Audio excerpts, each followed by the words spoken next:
On March 31, 1914, 132 men from the SS Newfoundland were ordered onto the North Atlantic ice floes to hunt seals. Only 55 made it back alive. Lost in a sudden blizzard, they wandered for 2 days and nights before rescue arrived. The tragedy had a deep and lasting effect on what was then the Dominion of Newfoundland. More than a century later, it is still remembered in books, paintings, songs, sculpture, and documentaries. About 20 steamers made up the 1914 sealing fleet. One of the oldest, smallest, and weakest was the SS Newfoundland. Almost 40 years old and made from wood, it struggled to compete with the new steel-hulled steamers appearing at the floes. The Newfoundland was owned by the merchant firm A.J. Harvey and Company. Its captain was Westbury Kane.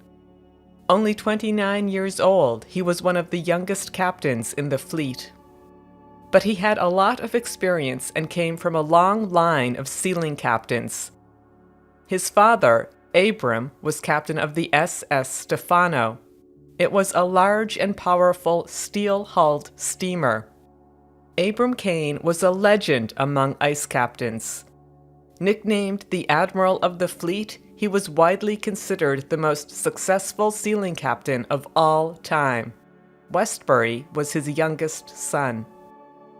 The pair made a secret pact before leaving shore in 1914. If one of them found a big patch of seals, he would signal to the other.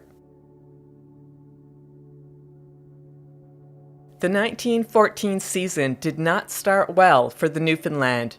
Thick ice was a problem from the start, and the weak wooden vessel could not keep up with the steel icebreakers in the fleet.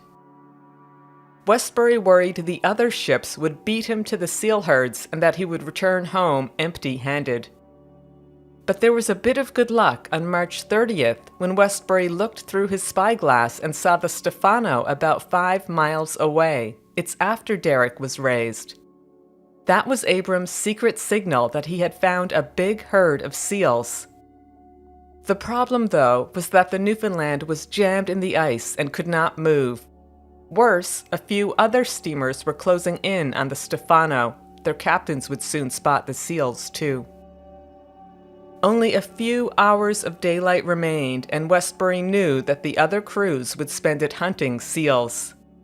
He decided that if the Newfoundland was still jammed the next morning, he would order his men to walk across the ice. They would not have time to return to the Newfoundland, but Westbury assumed that his father would let them spend the night aboard the Stefano. On the morning of March 31st, Westbury Kane surveyed the ice fields through his spyglass. About 5 miles to the north, the crews of the Stefano, Bonaventure, and Florizel were already on the ice hunting. Westbury consulted his second-in-command, a veteran sealer named George Tuff. The pair agreed that it was time to send the crew overboard. Tuff volunteered to lead the men to the Stefano. It would be a long hike over difficult ice, but at least the weather seemed fine. The breeze was soft and the ship's barometer signaled a fair day ahead. Unfortunately, Harvey and Company had not given the Newfoundland a deck thermometer, which could have more accurately forecast the weather. Worse, it had removed the ship's wireless equipment about a year earlier, claiming that it was an unnecessary expense. As a result, the Newfoundland could not receive weather reports, nor could it communicate with the ships in the fleet that did have wireless. At 7 a.m. on March 31st, 166 men scrambled over the side of the Newfoundland and set out for the Stefano. As the morning wore on, some of the sealers chatted uneasily about the weather. At 10 a.m., 34 men turned back because they believed a storm was developing. They made it to the Newfoundland at about 1:30 that afternoon. That left 132 sealers on the ice. They reached the Stefano at 11:30 in the morning. By then, it was beginning to snow, and everyone was tired and hungry. Abram Kane slowed his steamer to a crawl so the men could climb on board. He offered them a lunch of hard bread and tea. While the men ate, Abram brought the Stefano to a group of seals a couple of miles to the south. It was snowing when he ordered the men off his ship. He instructed them to kill 1,500 seals and then walk back to the Newfoundland. He did not invite them to sleep on board the Stefano. George Tough led his men towards the seals as the Stefano steamed away to pick up its own crew members hunting in the north. The weather grew steadily worse. Before an hour had passed, the men decided to return to the Newfoundland. But where was it? A thickening veil of blowing snow had reduced visibility to almost nothing. They couldn't see any ship, let alone their own. Walking through knee-deep snowdrifts and across wheeling ice pans, the men continued until darkness fell. The night brought shifting winds, sudden ice storms, and plummeting temperatures. When the sun rose on April 1st, some of the men had already died. Others could barely walk, their limbs frozen and numb. The group spent another day and night on the ice, trying in vain to reach the Newfoundland. They hoped rescuers would soon find them, but what they did not realize was that no search parties were on the ice. No one else in the fleet knew the men were in trouble. Westbury and Abram Kane each believed the sealers were safely aboard the other man's ship. Communication between the two vessels was impossible because the Newfoundland had no wireless, and it was still trapped in the ice, miles away from the Stefano. At about 6 a.m. on April 2nd, Westbury Kane climbed into the Newfoundland's barrel to survey the ice fields. The storm was finally over, and it was a clear day. He could see for miles. Westbury had expected to see his men hunting near the Stefano. Instead, he spotted a small group of them stumbling towards the Newfoundland. He immediately understood what had happened and quickly raised a distress signal to alert the other vessels. At around the same time, the Bonaventure had spotted another group of Newfoundland survivors. Captain Robert Rendell was shocked by their news. At least 50 men were dead, they told him, and dozens more were waiting for rescue. Crew members from the Bonaventure, Stefano, and Florizel were soon on the ice with blankets and food. The three steamers stayed in close contact by wireless for the rest of the day. They also sent news of the disaster to St. John's. By nightfall, 55 survivors and 69 bodies were on board either the Bonaventure, Stefano, Florizel, or Newfoundland. 8 of the dead were never found. Between March 31st and April 2nd, 77 men had died on the ice. The Newfoundland government ordered the Bonaventure to gather all the survivors and bodies and return to St. John's as quickly as possible. When it pulled into port on April 4th, 10,000 people were waiting. It took doctors, nurses, and volunteers more than an hour to escort the survivors off the Bonaventure. Some of the men could walk, but others had to be carried off in stretchers. They were brought to the General Hospital or to an emergency ward set up at the Seamen's Institute.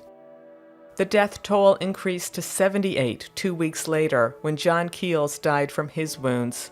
He was 22 years old. 9 months passed before the General Hospital released the final survivor. Most of the men had recovered, but some had to have toes, fingers, or feet amputated.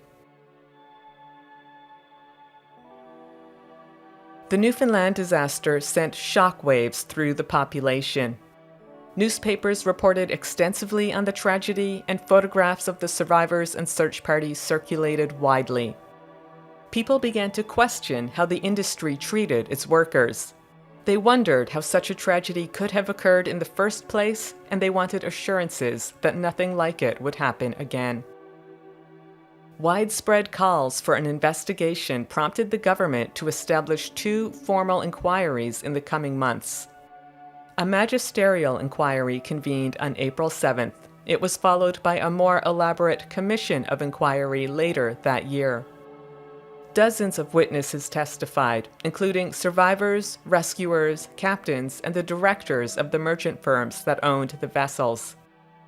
Other evidence was submitted too, including logbooks, telegrams, sea charts, and weather reports.